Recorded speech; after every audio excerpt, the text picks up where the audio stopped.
You should have made a deal. The season finale for season 4 ended with the Reaper in Hotch's apartment. Fade to black and a gunshot. And the season premiere opened up with the writer's room saying, so what are we gonna do? How are we gonna get out of this? We looked at each other as a staff and we said, what are we gonna do? I mean, the Reaper doesn't miss. We knew it was going to revolve around Hotch, but we'd left the finale with him getting shot in the face, and so we had to figure out a way around that. You set up these great finales, and then it's like, well, we have to come back, so what do we do with this? Are you here to kill me, or are you here to play games? You tell me.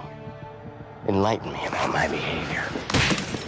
It's funny because I've never been so involved with a project where I knew so little as far as character development, the direction my character's headed in. Apart from reading on the final page that I get away, I don't know anything, and that's really smart of the writers because I cannot keep a secret. I'll tell everybody. To have that Reaper character come back at the finale was like, okay, let's not just kill him in the premiere, because that in some ways would have been easier, and just dismiss it and move on and get on with Criminal Minds. Let's look at the hand we were dealt here. How can we make this the best thing it could be? That suddenly helped us go, well, wait a minute, we could get 10 episodes of that. It wouldn't be the focus of every episode. That wouldn't be a lot of fun to watch, but we could drop in on that story from time to time. And it was something that we'd never done before. We don't really tell ongoing serialized stories over several episodes. And that got us excited.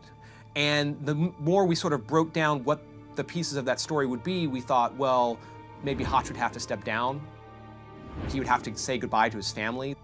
All these avenues of stories that we all just said, like, I want to write that, I want to write that.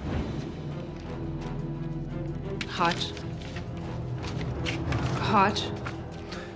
I can't believe you can't see what he's doing. So we sort of plotted out the first 9 episodes with that in mind, knowing that the 9th episode of the season was the 100th of the series, and we made it all about the Reaper.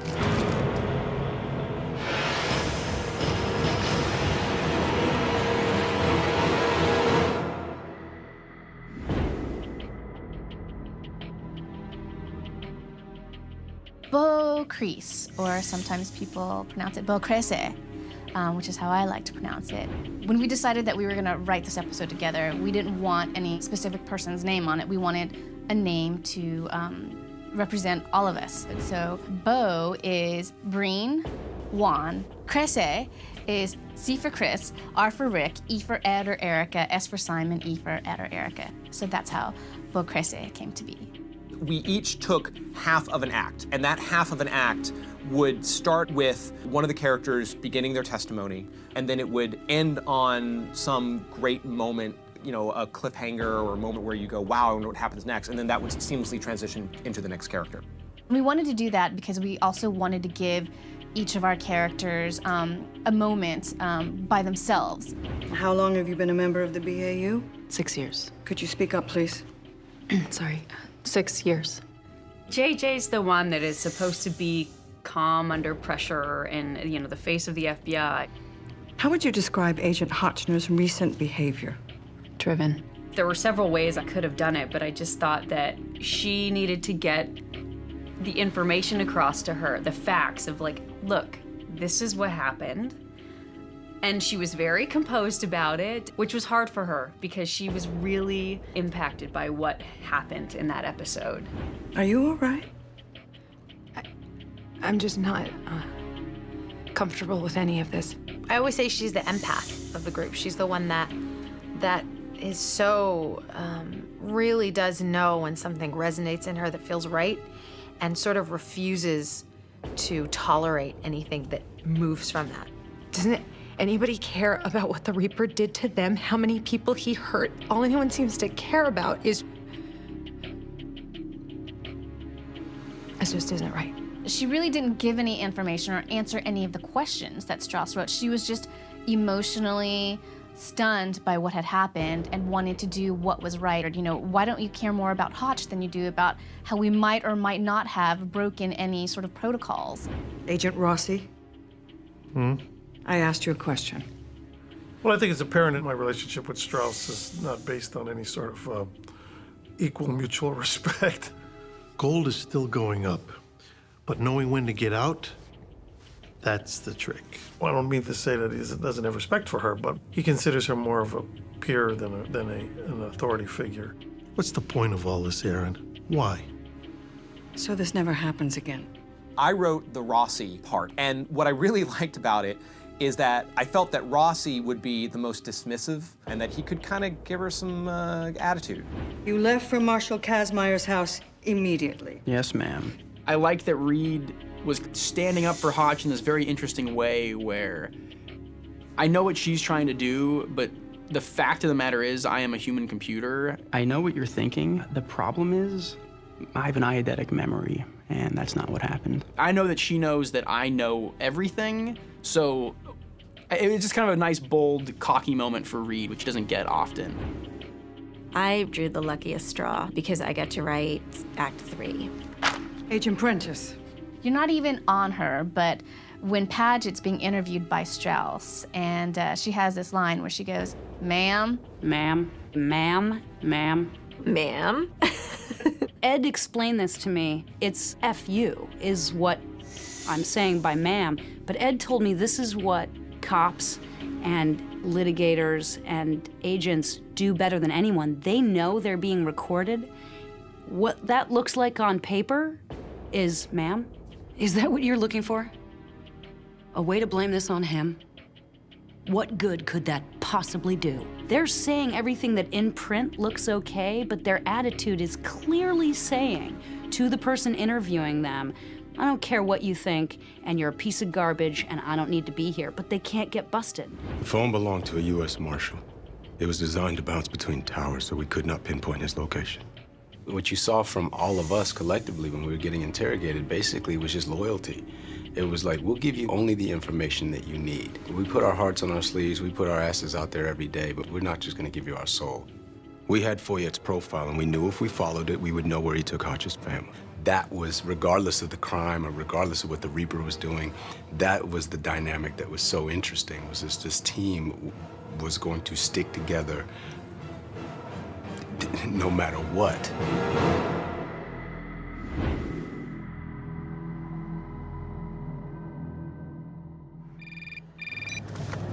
Foyet. Aaron? You're okay? I'm fine. But he said that... Oh, Aaron. An arch nemesis has to change the hero's life, or else it's not a good story. So what could the Reaper do to Hotch that would forever change him? He's the reserved guy, the true FBI agent. We knew that we wanted to unravel that a little this year. That was what made it, obvious that we were gonna have to kill Haley. Just as a mom, that's the worst thing I could imagine. So I got to tap into all of that. And I remember I left my office after writing that Act 3 moment and just was like defeated and sad because it was the death of somebody who's been on our show since the pilot. And to think that she's gone just changes everything. You'll hurry, right? I think in Haley's mind, she's secondary. It's all about Jack. And I feel like I'm getting a little emotional now thinking about it. I know you didn't sign on for this. Neither did you. And I think there's also that little part of her, even though she doesn't want to play the blame game, there's that little part of her that's like, I couldn't have been a doctor. Promise me that you will tell him how we met and how you used to make me laugh. Haley. He needs to know that you weren't always so serious, Aaron. That day, driving around in the SUV, it just took it to another level. Usually it's just a victim. This time it was us. It was Hotch. We were being victimized and we were being attacked. And to know that one of our teammates was going through that pain, just, yeah, we're actors and blah, blah, blah, it's all fake. But it's not, this is our 5th season doing this, and we feel we have a really close connection to our characters and to each other's characters now.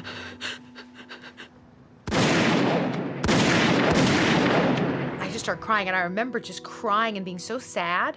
And then Ed came over to me and hugged me and was like petting me. It's like, it's okay, it's okay. I thought, this is weird, because I was genuinely like, I've never done a scene where the director has had to come and hold me.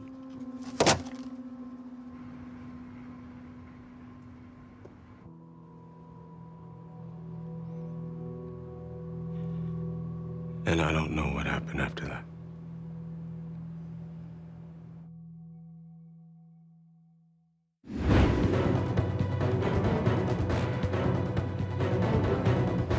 Mondays are a bitch.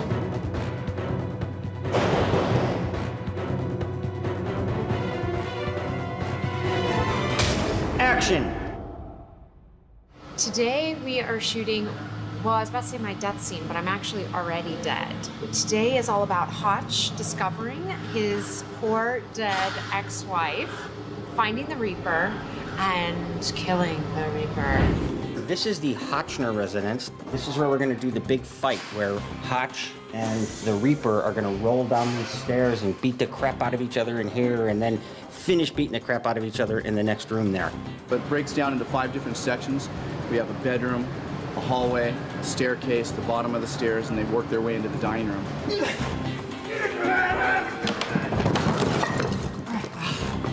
Hotch kicks him and grabs him and chokes him and slams him against the wall and headbutts him and bites him and knees him, and it's pretty brutal.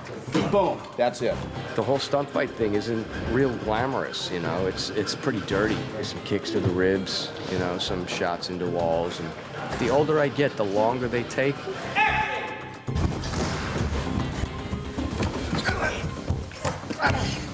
That was awesome. 7 more times, and then we're gonna change angles. It was great. When I think about the fight between Hotch and the Reaper at the end, I just doff my hat to the directing skill of Ed Bernero. I mean, there's no music, it's just the diegetic sound that's right there. You hear every footstep, you hear every click of a light switch. You just get drawn into the scene in a way that's unlike any other sequence we've done. And then when the fight starts, it just gets as visceral as you can possibly imagine.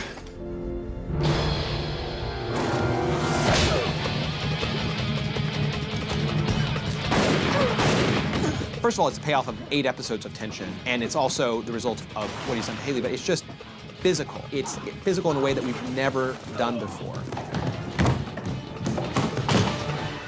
It was great. I mean, Thomas doesn't get a lot of chances to show the emotion that he can show because of the nature of who Hotch is. It was his idea to actually have him beat the Reaper to death. You just go, oh my God, what's happened? You know, has he lost it? Can he come back from this? Psychologically, it wasn't about the unsub anymore. It was about what is Hotch doing and why. And you might not agree with what he does, but you certainly understand why he does it. Hotch! Hotch! He's dead! Hotch, stop! Come on, stop! It's over. It's over. It's okay. It's over, man. There's a question asked in the quote of the first episode ever of the show about how long can you fight monsters before you maybe become one, and we kind of answered that a little bit, I think, in this 100th episode. Agent Hotchner, what do you think would have happened if George Foyet had gotten up from that floor? I don't have to think. I know that he would have tried to kill my son, too. That's good enough for me. I think with the 101st episode, we're going to need to introduce a new question to answer in the 200th episode. Poet Haniel Long said, "So much of what is best in us is bound up in our love of family, that it remains the measure of our stability because it measures our sense of loyalty." And that's 100 episodes.